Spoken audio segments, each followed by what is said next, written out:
Minasyaitonirrajim. Bismillahirrahmanirrahim. Apa khabar semua anak-anak yang berada di rumah? Okey, Ustaz harap dah bersedia untuk kita memulakan pelajaran kita pada hari ini. Jadi kita akan melihat adab dalam silibus JAKIM, iaitu dalam buku tilmis kamu. Okey, jadi ini kelas yang pertama kita. Esok kita ada kelas secara atas talian. So hari ini kita nak tengok dulu adab dalam buku tilmis. Kita akan kaji daripada yang tajuk yang pertama. Okey. Jadi apa-apa pun sebelum kita mulakan kelas kita pada hari ini, kita buka kelas dengan umul kitab Al-Fatihah diikuti dengan doa sebelum kita memulakan pelajaran. Al-Fatihah. A'udzubillahi minasyaitonirrajim. Bismillahirrahmanirrahim. Alhamdulillahirabbil alamin. Arrahmanirrahim. Maliki yaumiddin. Iyyaka na'budu wa iyyaka nasta'in. Ihdinas siratal mustaqim. Siratal ladzina an'amta 'alaihim ghairil maghdubi 'alaihim waladdallin. Amin. Bismillahirrahmanirrahim. Allahumma ftah alaina hikmataka wanshur alaina min khadaini rahmatika ya arhamar rahimin. Rabbi shrah li sadri wa yassir li amri wahlul 'uqdatam bil lisani yafqahu qawli. Amin ya rabbal alamin. Okey. Jadi kita tengok dekat sini adab dalam silibus JAKIM. Kita tengok so kalau kita tengok akhlak silibus JAKIM ni, ustaz bahagikan kepada dua bahagian. Okey, so yang ini boleh tengok dekat buku tilmis muka surat 61 sampai 72. Total semuanya ada lebih kurang dalam 5 tajuk. So yang pertama ustaz bahagikan kepada adab dengan tetamu, macam dengan adab untuk berziarah. Okey, adab dengan tetamu ni macam mana kita nak hidang makanan dan minuman. Tak kisahlah makanan dengan minuman tu sama ada tetamu ataupun tidak, masih lagi kena hidangkan dengan cara yang beradab. Dan yang kedua, adab melayan tetamu. Salah satu adab melayan tetamu ialah menyediakan makanan. Jadi dua tajuk ni saling berkait. Kalau kita tengok adab berziarah, okey, kalau kita tengok adab berziarah, adab menziarahi pesakit, adab menziarahi rakan dengan adab menziarahi orang tua. Sebenarnya dia tajuk dia lebih kurang samanya, cuma ada sedikit penambahan khusus. Untuk adab menziarahi pesakit, kita kena doakan pesakit. Adab menziarahi rakan, ada masa yang sesuai. Adab menziarahi orang tua, kena hormat cakap dia, kena dengar nasihat dia ataupun yang sesuai lah dengan tajuk tu. Tapi overall ketiga-tiga tajuk ni adab dia hampir sama sahaja. Sebab tu ustaz bahagikan kepada dua, adab dengan tetamu dengan adab berziarah. Okey, kita tengok adab yang pertama dahulu, adab menghidang makanan dan minuman. Adab menghidang makanan dan minuman ni kita kena buat apa? Yang pertama, boleh sediakan tisu ataupun tuala untuk kita lap tangan ataupun napkin. Kalau ada napkin kat rumah tu lagi baguslah. Tapi kalau tak ada masalah, sediakan tisu sahaja, sediakan apa yang mampu. Okey, yang kedua, sudu dan garfu. Terpulanglah kalau rasa makan nasi nak pakai sudu dan garfu pakai. Tapi kalau kita sebagai orang Melayu ni biasanya kita pakai guna tangan. Sudu dan garfu ni biasanya kita makan makanan yang seperti mi, bihun dan makanan yang berkuah tu biasa baru kita gunakan sudu dan garfu. Kalau rasa sesuai hidangkan guna sudu dengan garfu, kita guna sudu garfu. Kalau tak, guna tangan pun tak ada masalah. Tapi yang penting kena sediakan air lah, air untuk bersih tangan. Yang ketiga, pinggan, mangkuk dan cawan yang bersih. Janganlah hidangkan guna pinggan, mangkuk yang kotor lah. Nanti tak sedap lah orang tetamu datang macam apa ni?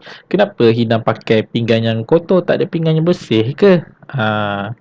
Okey, yang kedua, kain pelapik makanan. Okey, yang ni bergantung. Kalau rumah dia tu memang jenis trend dia nak makan dekat setiap tempat makan tu ada kain pelapik makanan tu, tak ada masalah. Kalau rasa nak pakai, kalau tak buat pun tak ada masalah.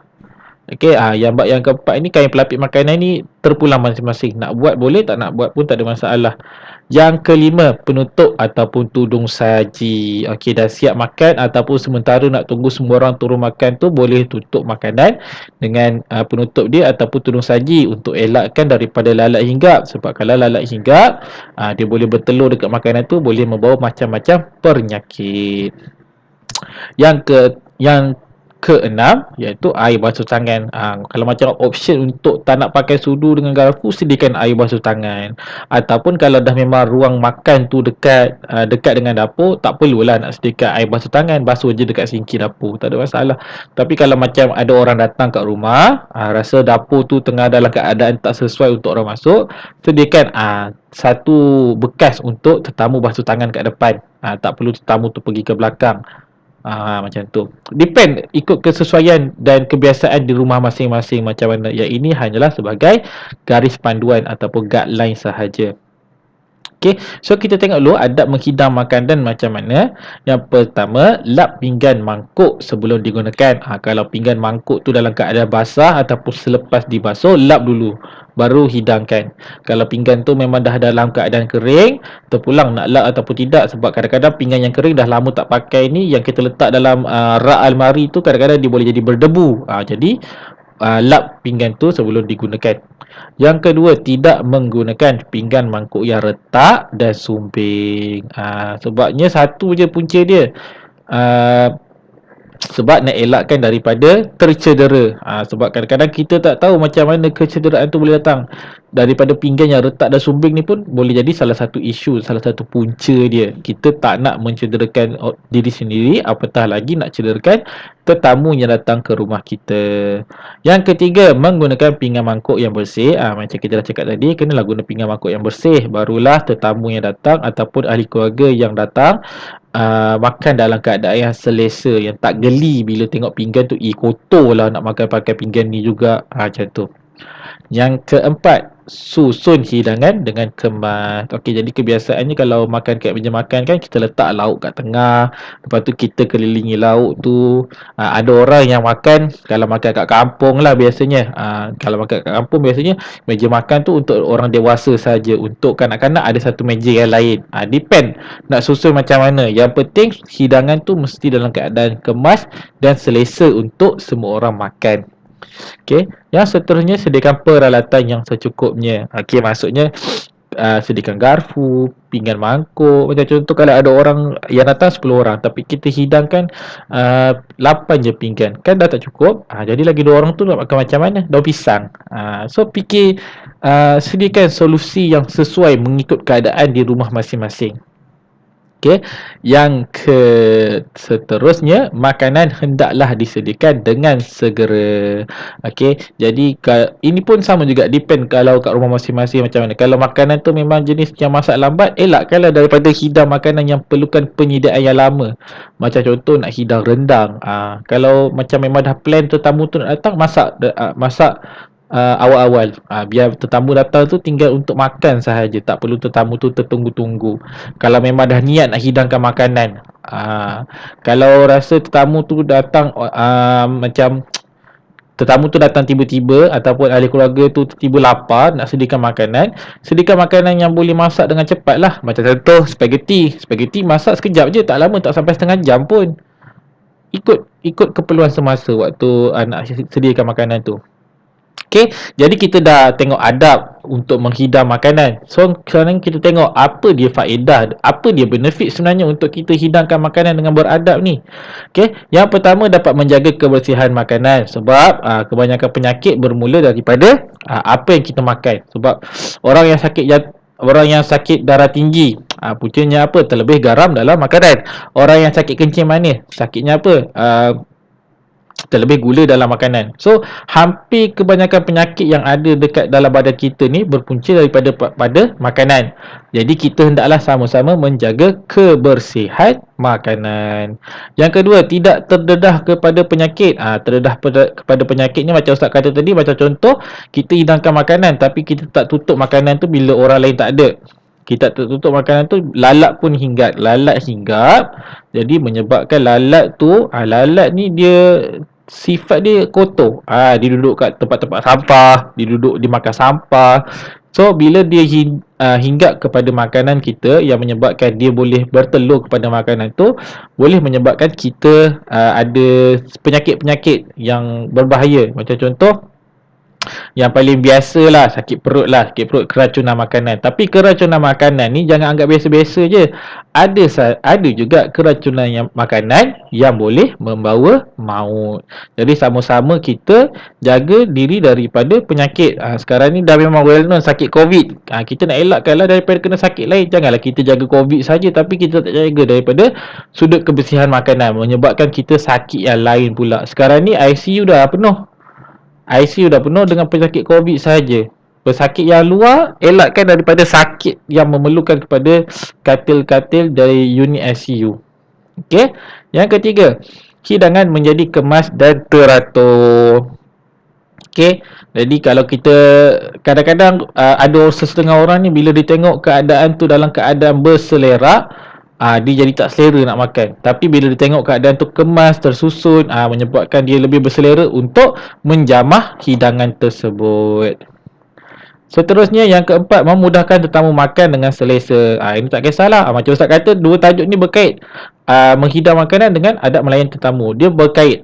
So, boleh membantu tetamu untuk makan dengan selesa, ataupun lebih senang boleh memudahkan kita ahli keluarga, sebab kita hari-hari makan tempat yang sama kan, boleh membantu kita untuk makan dengan lebih selesa. Dan yang terakhir, menjaga maruah dan kehormatan tuan rumah. Okey, tak adalah bila kita hidangkan makanan pakai pinggan retak ke, pakai pinggan kotor ke, tak adalah orang bila balik tu dia mengata tuan rumah tu, dia cerita kat orang lain, aku hari tu pergi rumah orang ni kan, makanan ni, ya Allah aku semangat, rumah je besar. Tapi kita nak elakkan daripada macam tu. Kita nak jaga nama baik kita, kita nak jaga maruah kita, kita nak jaga harga diri kita. Sebab tu kita kena mengikut adab ketika hidang makanan, sama ada hidang makanan dengan ahli keluarga sendiri ataupun hidang makanan kepada tetamu. Ada lagi, dirahmati dan diberkati oleh Allah. Jadi bila kita dah buat benda yang baik, kita dah follow adab-adab yang baik, insya-Allah Allah akan merahmati dan memberkati apa yang kita dah berusaha untuk kita ikut perintah Allah. Okey, seterusnya, apa yang kita perlu, perkara yang perlu dijauhi semasa menghidangkan makanan dan minuman. Apa perkara yang kita perlu elakkan daripada kita buat sewaktu kita hidangkan makanan dan minuman. Okey, yang pertama Ustaz alihkan sikit kejap ni. Okey, yang pertama, menyediakan makanan yang mencukupi. Typo kat situ. Menyediakan makanan yang tidak mencukupi. Jadi macam Ustaz kata tadi, kalau orang yang datang 10 orang, hidangkan makanan dalam portion yang cukup ataupun lebih sedikit, supaya kalau ada orang nak tambah kan, jangan orang datang 10 orang tapi portion yang awak sediakan untuk 5 orang sahaja. Okey, melainkan memang orang tu datang mengejut, kita pun tak tahu, kita ada yang itu sahaja kat rumah. Contoh, ada 5 bungkus mi je untuk dihidangkan kepada 10 orang tetamu, itu pun sudah memadai. Okey, jangan rasa terbeban. Tapi kalau boleh prepare awal, sediakan makanan yang mencukupi. Yang kedua, melambatkan penyediaan makanan. Macam ni lah, orang datang, kadang-kadang orang datang nak rasa apa yang kita masak, tapi kita masak lambat. Jadi kalau dah memang plan orang tu nak datang melawat, siapkan makanan tu dengan lebih awal. Orang datang, borak-borak sekejap, boleh terus makan. Yang ketiga, mengangkat makanan sebelum selesai makan. Maksudnya orang tengah makan-makan, tiba-tiba ada orang ambil piring kita, macam tak siap makan lagi. Dia nampak macam kita kurang hormat dekat orang tu. Okey, pastikan orang tu dah selesai makan, baru kita nak tukar pinggan dia, nak bagi dia dessert ke apa ke. Tengok dulu dia dah siap makan ataupun belum, dia dah selesai makan ataupun belum. Ataupun kalau dia tak habis, memang dah tak boleh makan, baru boleh ambil pinggan dia. Tanya dulu, yang penting tanya je, awak dah siap makan ke, boleh tak saya ambil pinggan ni. Macam tu. Yang keempat, menggunakan pinggan mangkuk yang kotor. Elakkan, jangan guna pinggan mangkuk yang kotor, guna pinggan mangkuk yang bersih. Guna pinggan mangkuk yang dah dibasuh dan lap sebelum kita gunakan untuk menghidang. Yang kelima, tidak menyediakan keperluan yang mencukupi. Ini bergantunglah. Ada yang kata setiap kali makan tu kena pakai garpu dan sudu. Ada yang kata setiap kali makan tu kena lima kali tukar hidangan. Macam contoh yang kat restoran-restoran ada entry, ada meat, ada dish, ada soup, last sekali ada dessert. Itu bergantunglah. Kalau rumah awak memang makan biasa macam tu, buat macam tu. Kalau rasa bukan kebiasaan rumah awak, tak perlu buat, tapi hidangkan dalam keadaan yang mencukupi lah. Kalau ahli keluarga awak ada 6 orang, keluarkanlah 6 pinggan, 6 cawan, 6 sudu, 6 garfu, yang macam tu. Okey, seterusnya kita nak tengok akibat kalau kita hidangkan makanan dan minuman dengan secara tidak beradab. Yang pertama, boleh menyebabkan kita dibenci oleh orang lain sebab kita hidangkan dengan dia dengan cara yang macam dia ni ikhlas ke tak nak terima aku sebagai tetamu ni. Dia ni memang ikhlas ke tak nak masak ni. Macam tu. Yang kedua, boleh menjatuhkan maruah diri. Oh, tak typo lagi kat situ. Boleh menjatuhkan maruah diri. Bila kita dah buat kerja tak senonoh, orang akan ceritalah walaupun kita dah belajar jangan cerita keaiban orang, tapi kalau kita sendiri yang membuka aib kita pada orang, so orang tu dia ada option untuk bercerita apa aib yang ada pada kita. So elakkan daripada mendedahkan aib sendiri pada orang lain untuk elakkan orang berceritakan tentang aib kita. Yang ketiga, dibenci oleh Allah. Okey, bila kita dah buat apa yang perkara-perkara yang tidak beradab, na'udzubillahi min zalik, Allah akan membenci apa yang kita dah buat tu. Yang keempat, mudah mendapat pelbagai jenis penyakit. Penyakit ni datang dalam berbagai-bagai cara. Macam Ustaz kata tadi, penyakit hampir kebanyakannya datang melalui makanan. Jadi kalau kita tak beradab, kita tak menjaga pemakanan kita, boleh mudah datang penyakit. Yang kelima, menjadi manusia yang tidak berdisiplin. Jadi kalau nak hidang makanan sahaja pun dah tak beradab, apatah lagi dalam benda-benda lain. Ini benda kecil je, hidang makanan je. Kalau benda-benda lain macam mana? Benda yang kecil pun dia dah susah nak jaga adab, apatah lagi benda-benda yang besar. Seperti kata contoh, menjaga anak orang, menjaga adik. Kalau mak awak minta awak tolong hidangkan makanan pun awak campak pinggan lah, apa itu, marah-marah. Boleh tak mak awak nak percayakan awak dengan jaga adik awak yang kecil tu? Confirm tak boleh, sebab mak awak tahu awak tak beradab dan tak berdisiplin dalam menghidang makanan yang kecil tu pun, apatah lagi nak bagi tanggungjawab yang lebih besar daripada tu, iaitu menjaga anak orang, adik awak. Yang keenam, tidak terurus dan hilang selera makan. Yelah, bayangkanlah tidak terurus. Nasi kat atas meja, lauk atas kuali, cawan dekat bawah meja, air dekat mana? Kat sinki. Kan tak terurus. Macam mana orang nak makan? Hilang selera untuk makan. Dia macam, isteri ni ikhlas tak ikhlas sebenarnya nak hidang makanan kat aku makan ni? Macam tu. Okay.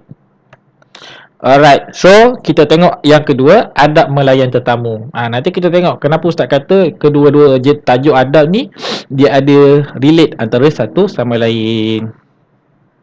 Jadi apa tu pengertian tetamu?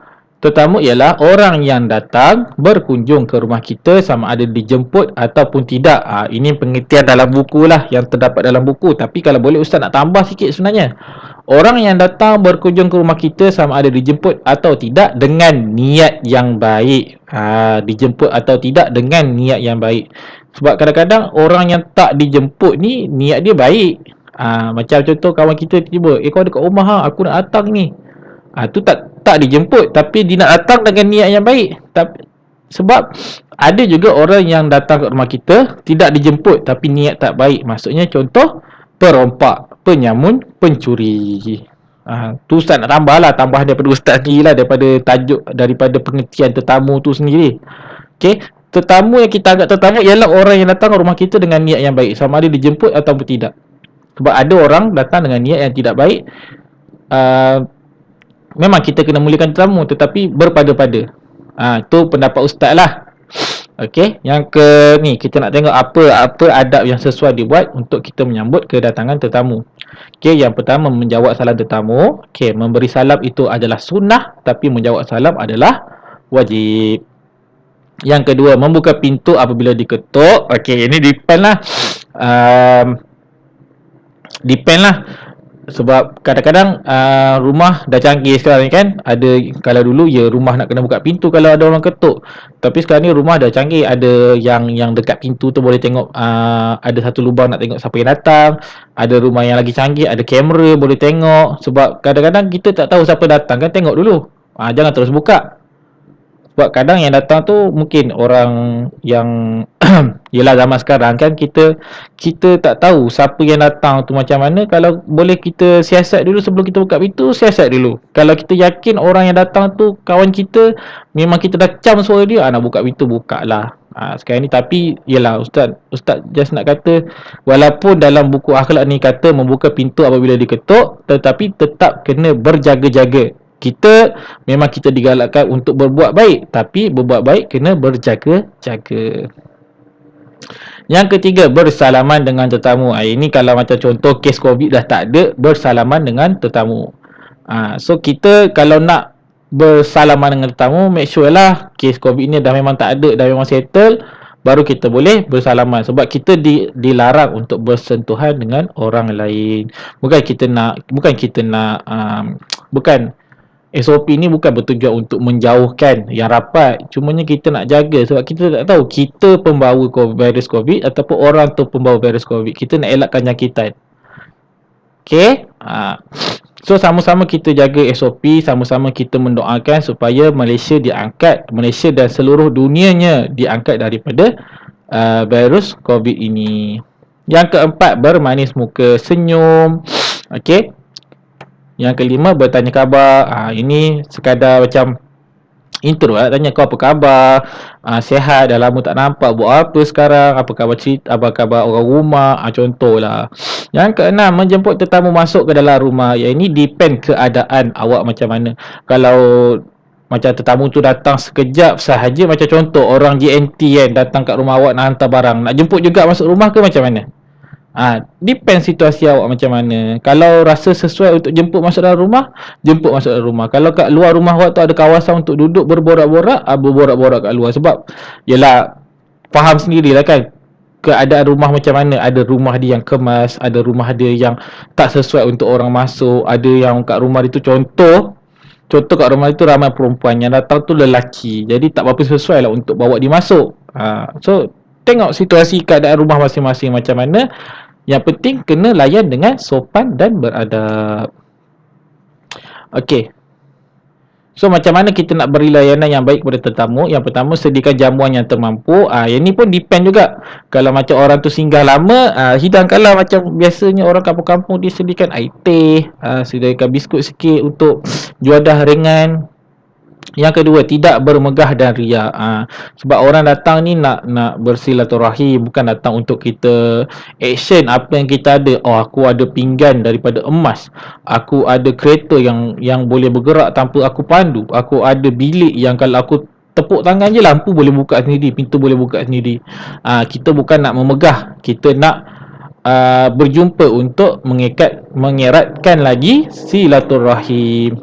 Yang ketiga, makan bersama-sama tetamu supaya tidak segan untuk makan. Sebab kadang bunyi motor. Okey, kadang tetamu tu kita memang dah jemput makan tapi dia segan nak makan. So untuk elakkan daripada dia segan makan, makan sama-sama dengan dia. Sebab tu Ustaz kata tadi, adab menghidang makanan dengan adab dengan tetamu ni dia saling berkait. So awak boleh apply adab menghidang makanan dengan adab melayani tetamu ni dengan sama-sama lah. Dia berkait dengan each other. Yang keempat, ikhlas melayani tetamu. Ikhlas melayani tetamu macam Ustaz kata tadi lah. Pinggan kena bagi pinggan yang bersih. Jangan bagi jangan layan entah macam ikhlas tak ikhlas je macam kau buatlah apa yang kau nak, tak kau lah aku peduli apa. Tak elok lah macam tu. Sebab kita kena memuliakan tetamu. Sebab tetamu ni apa bagusnya bila tetamu datang rumah kita ni, tetamu datang rumah kita dengan membawa rahmat dan dia membawa keampunan untuk kita. Nanti Ustaz tunjukkan. Okey, yang kelima, memberi keselesaan kepada tetamu. Pastikan tetamu dalam keadaan selesa pun salah satu tanggungjawab sebagai tuan rumah. Okey, melainkanlah contoh macam waktu tu blackout, tetamu datang tiba-tiba blackout, kan takkanlah salah kita juga kan, tapi still lah, kalau boleh pindah kat tempat yang lebih sejuk ataupun lebih berangin, pindahkanlah. Yang penting kita cuba sedaya upaya mengikut kemampuan kita sendiri waktu tu untuk make sure tetamu selesa di rumah kita. Okey, jadi kita tengok apa dia keperluan yang kita perlu bagi kepada tetamu ni. Okey, yang pertama, ucapkan terima kasih kepada tetamu kerana sudi berkunjung ke rumah. Yalah, orang dah datang kat rumah kita, kita cakap terima kasihlah sebab datang jauh-jauh. Sebab ada orang tetamu yang jauh, ada orang yang tetamu dekat. So mana yang ada rezeki untuk datang rumah kita tu, dia yang membawa berkah kepada rumah kita. Dia yang memudahkan kita untuk mendapat pahala. Sebab kalau kita layan tetamu dengan baik, kita layan tetamu dengan sopan, kita layan tetamu dengan adab, jadi secara tak langsung proses tu memberikan kita pahala. Benda simple je. Buat baik terus dapat pahala. Yang kedua, menyatakan kesudian untuk menjemput ke rumah sekali lagi. Janganlah bila orang tu dah datang sekali, okey lepas ni jangan datang dah. Jangan cakap macam tu, kesian kat dia. Yang ketiga, bersalaman. Sama juga macam tadi, bersalaman sekiranya memang confirm kes COVID dekat Malaysia dengan kat dunia ni dah habis. Yang keempat, menghantar tetamu sehingga ke kenderaan. Ini depend juga. Okay, depend. Kalau macam rumah awak tu rumah landed, tetamu awak parking depan rumah tu, kalau boleh iring sampai ke kereta tu, iring lah. Kalau rumah awak jenis 20 tingkat, rumah awak pula tingkat 20, ada hal pula kat rumah nak kena urus, tak dapat nak hantar pun, tak apalah, yang penting iring sampai ke pintu. Janganlah sampai memaksa diri awak untuk iring sampai ke kereta sebab rumah awak ada anak seorang tak reti jaga. Anak ada adik, tinggal adik awak seorang je, tak ada orang nak jaga. So ikut keperluan dan situasi yang ada pada waktu tu. Okey, so kita tengok faedah melayan tetamu. Okey, so apa dia faedah kalau kita dah layan tetamu ni? Macam Ustaz kata tadi lah, kita mendapat keberkatan dalam hidup, kita dapat mengukuhkan silaturahim, kita mendapat ganjaran pahala dan kita disayangi oleh Allah dan Rasul. Sebab apa saja amalan kita yang kita buat, amalan tu beradab, amalan tu baik dan amalan tu tidak bercanggah dengan syariat, insya-Allah mendapat pahala dan disayangi oleh Allah dan Rasul. Okey, seterusnya kita nak tengok hikmah kedatangan tetamu. Tetamu tu dapat apa pula? Tetamu tu dapat mengikut sunnah Nabi Muhammad. Dia murahkan rezeki dan dipanjangkan umur, membawa rezeki dan keampunan kepada tuan rumah. Sebab tu Ustaz kata tadi, tetamu ni datang bawa rahmat. Dia nak membawa rezeki dan keampunan kepada tuan rumah, mengeratkan silaturahim dan menjadi contoh yang baik. So bila tetamu datang rumah awak, awak bagi hidangan yang terbaik. Bila dia tengok hidangan yang terbaik, awak layan dia dengan baik, so dia boleh jadikan awak sebagai role model untuk dia layan tetamu kalau datang rumah dia tu macam mana. Macam tu. So dapat menjalin hubungan yang mesra. Kalau awak dah layan tetamu dengan cara yang baik, secara tak langsung hubungan awak dengan dia pun menjadi baik. Kita tengok pula akibat tidak melayan tetamu dengan baik. Ustaz lajukan sikit sebab dah hampir habis. Tetamu merasa dirinya dihina dan tidak dihormati. Dia seolah-olah awak menghina dia. Siapa suruh datang rumah aku? Kan aku dah layan macam ni. Tak baiklah macam tu. Yang kedua, hubungan silaturahim terputus. Jadi kalau awak dah layan dia dengan teruk, awak rasalah kan, dia nak kawan lagi tak dengan awak? Sendiri fikirlah. Ustaz tak nak cakap, sendiri fikir.